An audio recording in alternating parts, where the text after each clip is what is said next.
მოგესალმებით, მე შოთა დიღმელაშვილი ვარ, თქვენ უყურებთ ცხოვრებას ციფრებში. რითი განსხვავდება ადამიანის ცხოველისგან? ბევრი რამით, მაგრამ განსაკუთრებულად მყრალი გამორჩეული თვისება მაინც ერთი ადამიანი პლანეტაზე ნაგვის კვალს ტოვებს. თქვენს ურნას მეტი რამ შეუძლია თქვას თქვენზე, ვიდრე ფსიქოლოგს. ნაგავში ყველაფერია სიყვარულიდან ბიზნეს ინტერესებამდე. მაგალითად, იტალიაში ნაგვის მაფიაც კი არსებობს, უпростоრად ნარჩენების მაფია, რომლის გამოც ნეაპოლი 2008 წელს კინაღამ ამ ნარჩენებში ჩაიძირა. როგორ დავფაროთ ბინძური კვალი? როგორც ყოველთვის ჩვენ ამ თემას გავშლით რიცხვების, პროცენტების, ფაქტებისა და ფულის ენაზე, ამის იმედს გვიმყარებს გამორჩეული ცოდნისა და გამოცდილების მქონე სამეული, ჩვენი სტუმრები, რომლებიც დაგვეხმარებიან გავიგოთ რა ვუყოთ ამდენ ნაგავს. გაგაცნობ სტუმრებს ხათუნა ჩიკვილაძე, მყარი ნარჩენების მართვის კომპანიის დირექტორის მრჩეველი. მყარი ნარჩენების მართვის კომპანია არის სახელმწიფოს დაქვემდებარებული კომპანია, ანუ 100%-იან წილს ფლობს სახელმწიფო, არის ინფრასტრუქტურის სამინისტროს დაქვემდებარებაში. ქეთი ჟვანია, არასამთავრობო ორგანიზაცია ეკოვიჟენის საზოგადოებასთან ურთიერთობის მენეჯერი. ეკოვიჟენის მიზანია საზოგადოების გარემოს დაცვითი ცნობიერების ამაღლება და ნინო კვერღელიძე, მკვლევარი, იგი ავტორია კვლევისა მყარი ნარჩენების მართვა საქართველოში, რომელიც განხორციელდა PMC-ის პროექტის ფარგლებში და პროექტის სახელია პოლიტიკის კვლევები ეკონომიკის მდგრადი განვითარებისთვის. ხო, ყველაფერი სწორია. მაშინ ასე დავიწყოთ ჩვენი პირველი ფაქტით. საქართველოში წელიწადში დაახლოებით 1,000,000 ტონა ნაგავი წარმოიქმნება, აქედან თბილისზე 365,000 ტონა ნაგავი მოდის, რაც Empire State Building-ის წონას ემთხვევა. რას უშვებით ამდენ ნარჩენს? ვიცი რომ ნაგავი არასწორი სიტყვა, უწვავთ, ვყიდით თუ მარხავთ. თუ ხალიჩის ქვეშ გვიც. სამწუხაროდ დღევანდელი მდგომარეობიდან გამომდინარე და პრაქტიკა რაც არსებობს, ეს გახლავთ საყოფაცხოვრებო ნარჩენების შესახებ ინფორმაცია თბილისთან. თბილის ცოტათი უფრო მეტი აქვს და ეს სეზონებზეა დამოკიდებული და გარდა ამისა, მთელ საქართველოში, დანარჩენ საქართველოში წარმოიქმნება დაახლოებით იმდენივე, რამდენიც თბილისში. რას ვაკეთებთ, რომელიც ყველა საყოფაცხოვრებო ნარჩენი, რომელიც მიდის ნაგასაყრელამდე, ანუ ჩვენს მიერ რომელიც უკვე ცნობილი ფაქტია, განთავსდება ნაგავსაყრელზე ყოველგვარი გადამუშავების გარეშე. თუმცა დღევანდელი მდგომარეობით ახალი კანონის შესაბამისად უკვე აღარ შეიძლება გადამუშავების გარეშე, წინასწარი დამუშავების გარეშე ნარჩენების გატანა და ჩვეულებრივად თუნდაც უსაფრთხოდ განთავსება. დიახ, ეს გახლავთ 2015 წლის იანვრიდან უკვე ძალაში შემოსული ნარჩენების მართვის კოდექსი, რომელიც ავალდებულებს ყველას, რომ მიტანილი ნაგავსაყრელამდე ნარჩენი იყოს ან უკვე გადამუშავებული, ყოველ შემთხვევაში განთავსება აღარ შეიძლება წინასწარი დამუშავების გარეშე. ეს კომერციულ არ არის აუცილებელი კომერციული, ეს ყველაზე უფრო კარგი შესაძლებლობა ის გახლავთ, რომ წყაროზე მოხდეს სეპარირება, ანუ ნარჩენების რაოდენობა რაც შეიძლება მცირე მივიდეს ნაგავსაყრელზე, რათა ნაგავსაყრელმაც დიდხანს იმუშაოს და ჩვენ შეგვეძლოს ნარჩენების გამოყენება როგორც რესურსი. სხვადასხვა მასალების ამოღება მისგან, გადამუშავება და მეორადად მოხმარება ნარჩენები და ნარჩენების რესურსული თვისების გამოყენება შეგვიძლია. შორის ამ გადამუშავებაზე არის საინტერესო სტატისტიკა. გარემოში დაუმუშავებელი ნაგვის მოხვედრის წილი ევროპის ქვეყნებში ასეთია: შვედეთში 1%, პორტუგალიაში 54%, ბულგარეთში 73% და რუმინეთში 99%. საქართველოს სადღაც ალბათ 99-იან ნამდვილად არის. საქართველოში როცა გებახოთ თავს წამოყოფს ხოლმე რაღაცა ახალი აქტუალური საკითხი, მაშინვე ჩდებიან ადამიანები, რომელიც ყისიერად სვავენ კითხვას, რომ აი ამდენი პრობლემაა და ეხა ამის დროა, მაგალითად ცხოველის უფლების დაცვაზე ეთქოდნენ, რომ ეხა ადამიანის უფლებებს ვერ ვიცავ და ცხოველების უფლების დაცვის დროა. აი იგივე კითხვა მინდა დაგისვათ, როცა აი ამდენი პრობლემაა, ხო? რატომ უნდა იყოს პრიორიტეტული აი ნარჩენების მართვა, სწორი მართვა? პირველ რიგში თქვენ სწორად აღნიშნეთ ნარჩენი, რადგანაც მნიშვნელოვანი განსხვავება არის ნარჩენს და ნაგავს შორის. ნაგავი არის, რომელსაც ვეღარ გამოვიყენებთ, ხოლო ნარჩენის გამოყენება ჯერ კიდევ შეგვიძლია. რაც შეეხება რატომ არის ეს პრიორიტეტული, იგივე კითხვა იქნებოდა, რომ დაგვესვა რატომ არის ჯანმრთელობა, ჯანდაცვა პრიორიტეტული, იმიტომ რომ ეს პირდაპირ კავშირშია ადამიანების ჯანმრთელობასთან, როგორც გარემოსთან, როგორც გარემო სხვადასხვა ფაქტორებით დაკავშირებული ადამიანთან, ასევე პირდაპირი გავლენაც არის ეს ადამიანის ჯანმრთელობაზე, როდესაც ეს ნარჩენები არის უმართავი, ძალიან ბევრი პრობლემა წარმოიქმნება, არის მომატებული დაავადებები და ესეთ ქვეყნებში, რომლებსაც ნარჩენების პრობლემები აქვს, უფრო მეტი არის ხოლმე, იმიტომ რომ ეს ნარჩენები, გარემოში გადაყრილი ნარჩენები ხვდება ნიადაგში, ჰაერში, წყალში, ასევე ცხოველები იკვებებიან, რომელსაც შემდეგ საკვებად ჩვენ ვიყენებთ და ანუ ყველაფერი ეს პირდაპირ კავშირში ადამიანის ჯანმრთელობასთან და ამიტომ უნდა იყოს პრიორიტეტი და ეს უცებ არ ხდება, რაღაც ეტაპები არის, რომელსაც რაღაცით ხომ უნდა დავიწყოთ. თქვენ როგორ შეაფასებთ გზის დასაწყისში ვართ თუ უკვე ორი ნაბიჯი მაინც გადავდგით? ეს კანონი უკვე არის წინ გადადგმული ნაბიჯი და მე როგორც ვიცი, სეპარირებად სავალდებულო იქნება ქვეყნისთვის რამდენიმე წელიწადში და ესეც რა თქმა უნდა მნიშვნელოვანი ნაბიჯი იქნება. აი გადამუშავებაზე მინდა კიდევ ერთი ფაქტი მოვიყვანო. ნაგვის გადამუშავებით შვედეთი იღებს ენერგიას 810,000 ოჯახის გათბობისთვის, რაც საქართველოში არსებული ოჯახების თითქმის 80%-ია. ასევე 250,000 კერძო სახლის განათებისთვის. ну გასაგებია, ერთი შვედეთში სულ ცივა და გათბობაც მეტი ჭირდება და სულ ბნელა და შუქიც მეტი ჭირდებათ. მაგრამ ნარჩენების გადამუშავება უფრო იაფი უჯდება, ვიდრე დაუჯდებოდა ელექტროენერგიის ან ენერგიის სხვანაირად წარმოება. განსხვავებით მაგალითად ამერიკისგან, რომელსაც შეიძლება შესყიდვა უფრო იაფი უჯდებოდეს, ხო? საქართველოსთვის ეს როგორ არის? ანუ რამდენად რენტაბელურია ჩვენთვის ნარჩენების გადამუშავება? თუნდაც არ იყოს გარდაქმნა ენერგიად. მაგალითად პლასტიკური ბოთლების გადამუშავება, შუშის ბოთლების, რომელიც არასოდეს არ უპება. არის ამაში რამე ბიზნეს პერსპექტივა? მიუხედავად იმისა, რომ ფართო მასშტაბით არ ხდება ნარჩენების სეპარირებული შეგროვება და ასე ვთქვათ, ნედლეული გადასამუშავებლად არის შედარებით ცოტა, კომპანიები მაინც ახერხებენ, ასე ვთქვათ, ამ მიმართულებით მუშაობას, რაც მიანიშნებს იმაზე, რომ ეს ბიზნესი არის რენტაბელური. ძალიან დიდი პოპულარობით სარგებლობს, როგორც ვიცი, მაკულატურის, ანუ ქაღალდის ნარჩენის გადამუშავება, ასევე პლასტმასის გადამუშავება ხდება საქართველოში. იყო პრეცედენტები, როგორც ვიცი, შუშის და საბურავების გადამუშავების.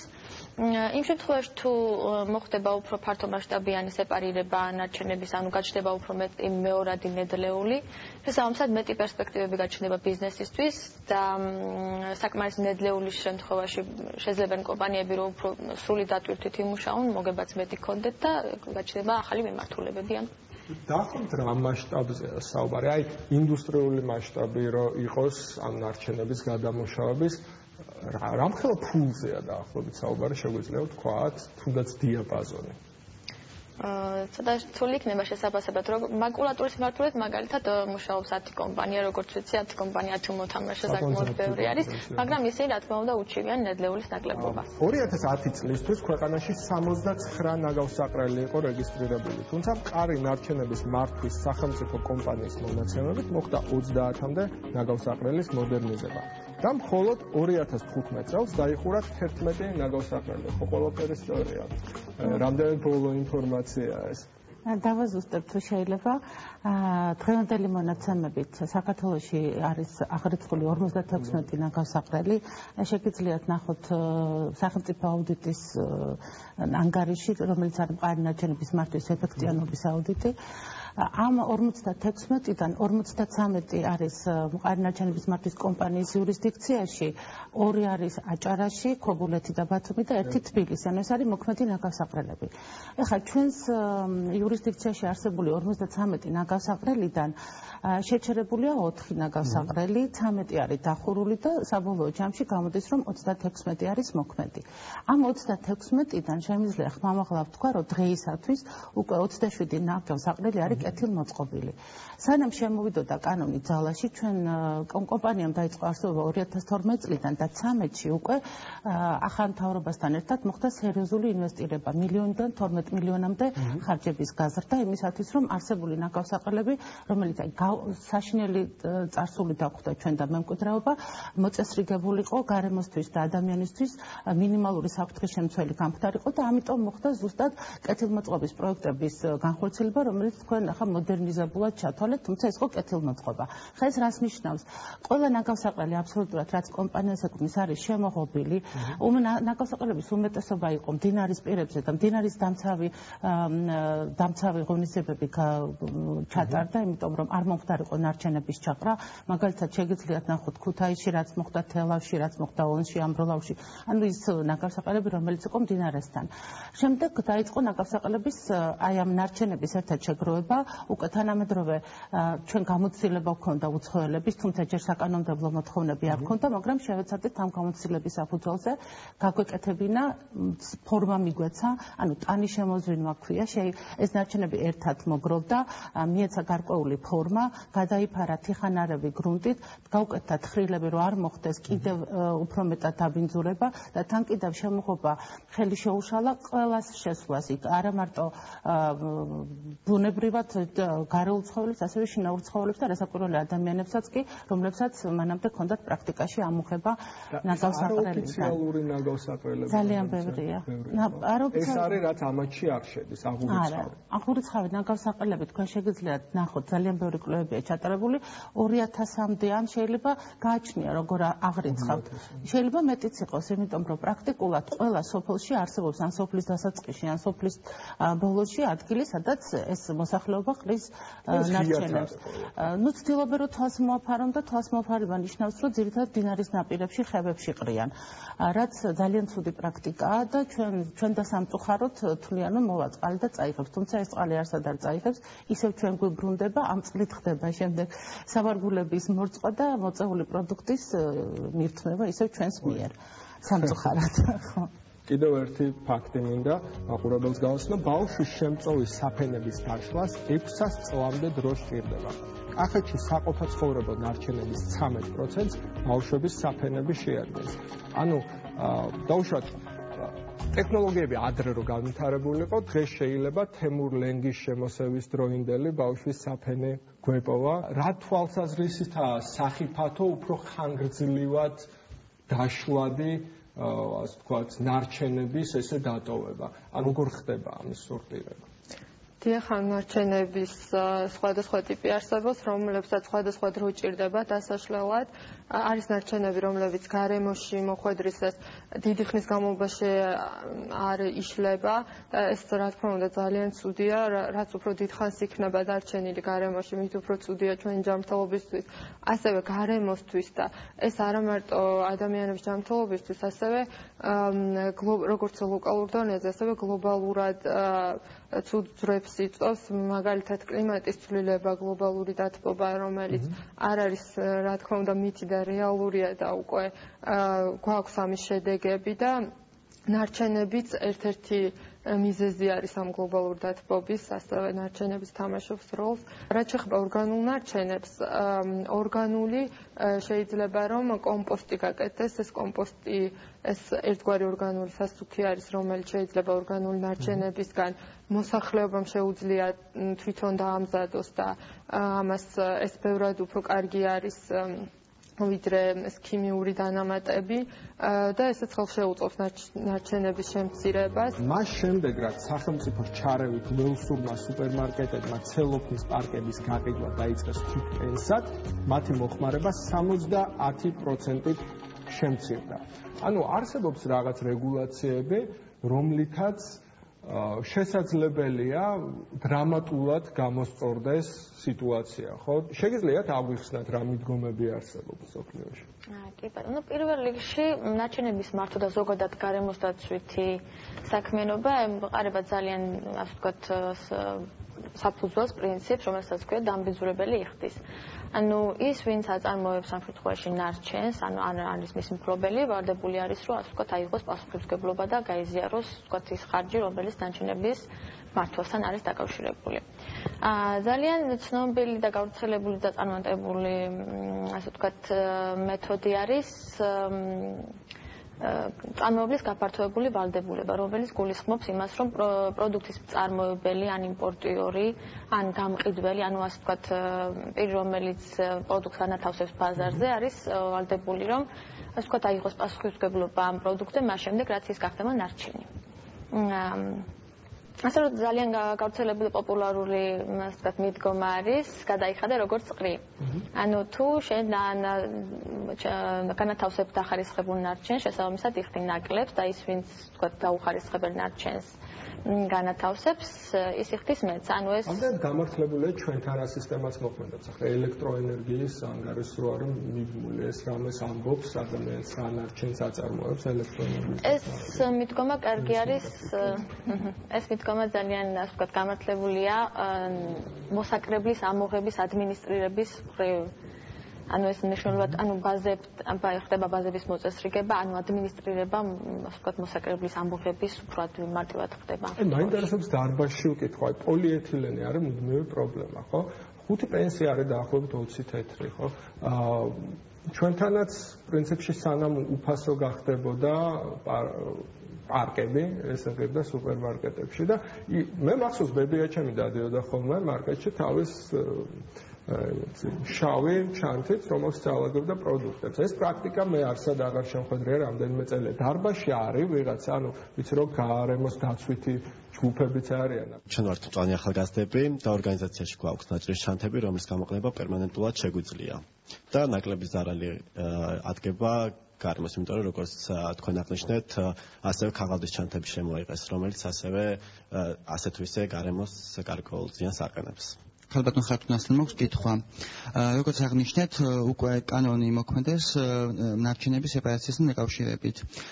თუმცა ქუჩებში არ არის განსხვავებული ნაგავსაყრელები, შუშების, პოლიეთილენის, ან ასე შემდეგ და აქვს თუ არა აზრი მაინტერესებს, რომ მე დავუშვათ დავახარისხო სახლში, თუმცა ერთ და იგივე ნაგავსაყრელში მოხდება ეს ნარჩენები. ამ მხრივ შემიძლია გითხრათ, რომ უკვე რაღაც გარკვეული ნაბიჯები გადადგმულია, ჯერ მთავარი ის იყო, რომ მთელი საქართველოს მასშტაბით ნარჩენების შეგროვება არის პრობლემა და უკვე 2015 წელში შეძენილი იქნა რეგიონებში დარიგდა, ეს იყო სამთავრობო ბიუჯეტიდან დაახლოებით 2000 კონტეინერი, ასევე შემიძლია გითხრათ, რომ მანქანები 9 ერთეული და დაწყებული ქობულეთიდან იგი განუხურამდე მთლიანად ზღვის სანაპიროზე დარიგდა ეს მანქანები და ასევე 5 ერთეული ქვიშის გამწმენდი.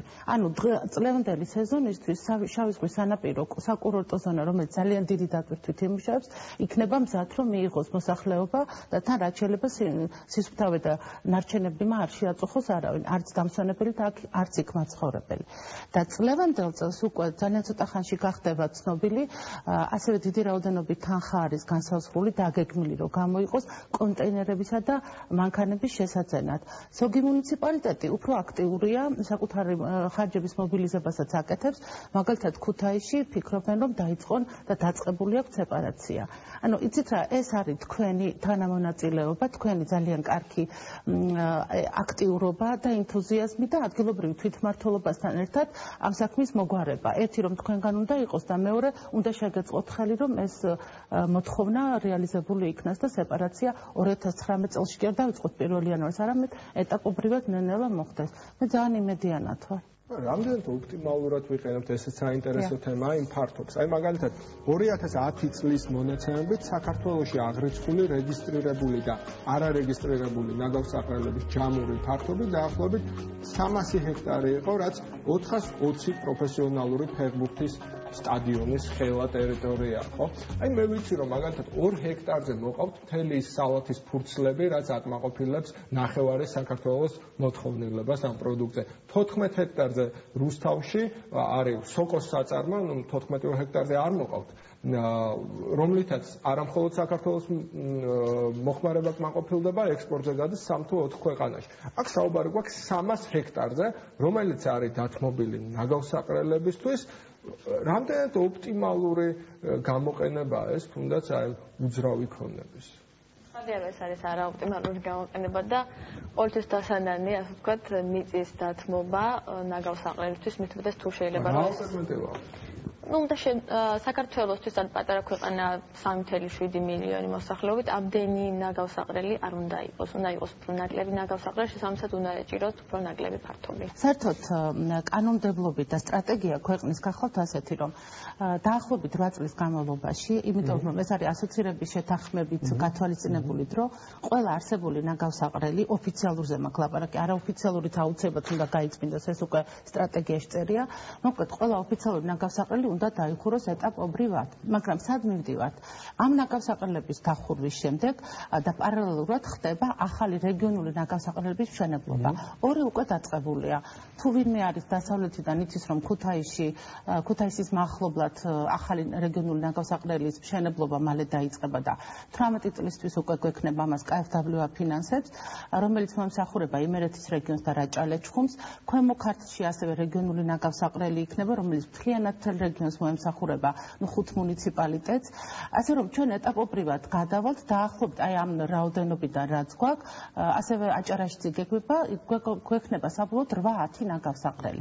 იმ ტერიტორიებს, რომელიც უკვე დაკავებული ქონდა ნაგავსაყრელს, ჩვენ ვხურავთ ევროსტანდარტებით უკვე საკანონმდებლო მოთხოვნა, ამისთვის უკვე სერიოზული ნაბიჯებია გადადგმული და იმ ტერიტორიის გამოყენება მართალია არ შეიძლება პროდუქტის მოსაყვანად, მაგრამ შეიძლება მეორადად გამოყენება. ნუ მაგალითად იქ რაღაც პარკების გაკეთება. აი დამარხული ნაგავი რჩება?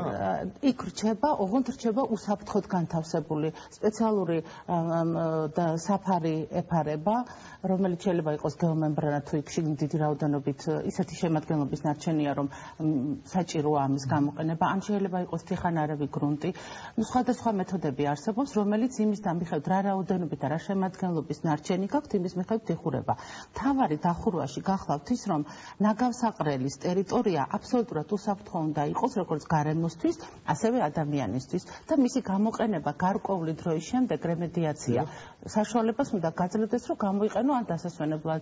თქვათ ზოგან სათხილამურო ტრასებია მოწყობილი ევროპული გამოცდილებით, გოლფის მოედნებია მოწყობილი. ასე რომ დაკარგული არ არის. როგორ შეიძლება ადამიანს მოტივირება, რომ აი თქვენი ორგანიზაცია ხომ ამაზე მუშაობს, არასამთავრობო, რომ აი გარემოს დაცვითი ცნობიერება გაიზარდოს. როგორ შეიძლება მოტივირება, რომ აი გააკეთოს სორტირება და პირველ რიგში ეს სორტირება უკვე სავალდებულო იქნება და ჯარიმა იქნება თუ არ ცალ-ცალკე თუ არ შეაგროვებენ, ჯარიმა იქნება პირველ რიგში, მაგრამ ეს ჯარიმები არ არის იმისთვის არის, რომ რა თქმა უნდა ეს უფრო სიტუაცია გაუმჯობესდეს. ნუ ჯერ არ არის რა თქმა უნდა ეს ჯარიმები ამოქმედებული, ჯერ არ გვაქვს ეს სავალდებულო არ არის.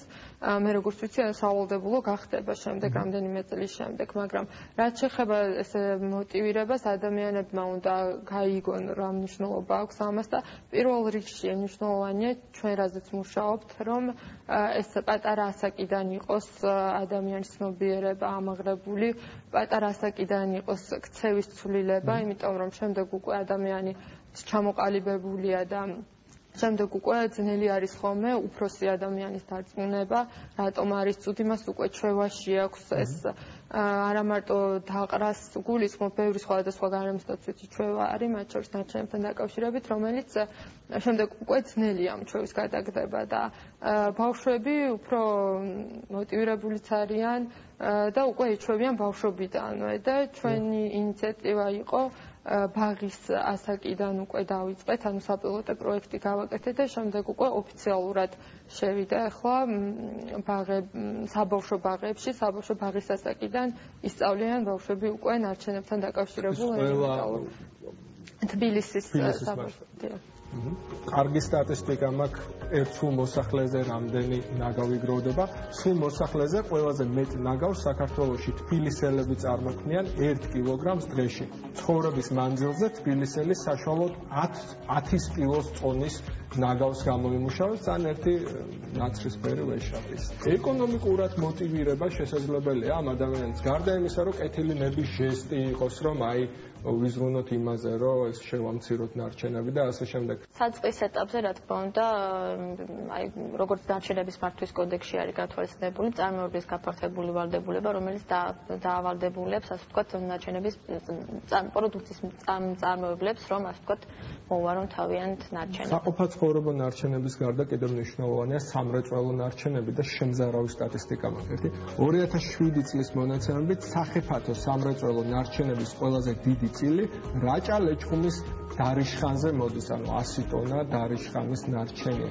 ამ რაოდენობის დარიშხანი ამერიკის შეერთებული შტატების, ევროკავშირისა და რუსეთის მთელი მოსახლეობის სასიკვდილოდ მოწამვლას ეყოფოდა. რა დამატებითი პრობლემებია საქართველოში ამ საწარმოო ნარჩენების მიმართულებით. ჩვენ საყოფაცხოვრებო ნარჩენებზე ვისაუბრეთ, მაგრამ იქ ალბათ ცოტა სხვა სპეციფიკაა კიდე. საერთოდ რა სიტუაციაა ამ ხრევ? სახიფათო ნარჩენები შეიძლება ითქვას ჯერჯერობით საქართველოსთვის აქილევსის ქუსლია ნარჩენების მართვის დაგეგმვის თვალსაზრისით. რაჭა-ლეჩხუმ ქვემო სვანეთში კი არის ნამდვილად შესწავლილია ეს ყველაფერი. ერთი სასიხარულო ის არის, რომ გარკვეული რაოდენობის ნარჩენები ურავში, ანუ რაჭაში უკვე უსაფრთხოდ არის განთავსებული, რა პროექტი იყო ჰოლანდიელების. ეს როდის იყო 2010 შემდეგ დაიწყო და ეხლა 15-ში გარკვეული რაოდენობა განთავსდა, რამდენადაც მე ვიცი 20 კუბომეტრი, დანარჩენი კიდევ დარჩა, რომელიც არის დამატებით თანხებს მოითხოვს, ხოლო რაც შეეხება ქვემო სვანეთში არსებულ ცანაში არსებულ ნარჩენებს, ისიც დარიშხანი გახლავთ, იმიტომ რომ იქ იყო სამთო-გადამამუშავებელი და მას სჭირდება დაახლოებით 3 მილიონამდე, რომელიც გაწერილი არის ნარჩენების მართვის სტრატეგიაში და ვნახოთ როგორ მოხდება ფინანსების მობილიზება ალბათ დონორების დახმარებით. ამის გარდა ძალიან ბევრი სახიფათო ნარჩენია იალღუჯას მთაზე აკუმულირებული. ეს გახლავთ ერთადერთი ოღონდ დახურული სახიფათო ნარჩენების ნაგავსაყრელი. არა ზუსტი მონაცემებით დაახლოებით 2700 ტონა არის. იქ არის ქიმიური რეაგენტები, პესტიციდები და ასე შემდეგ. ეს იყო სახიფათო ნარჩენები და გაეროს ერთ-ერთი პროექტის ფარგლებში მოხდა 230 ტონის გატანა პესტიციდების და დაწვა უცხოეთში.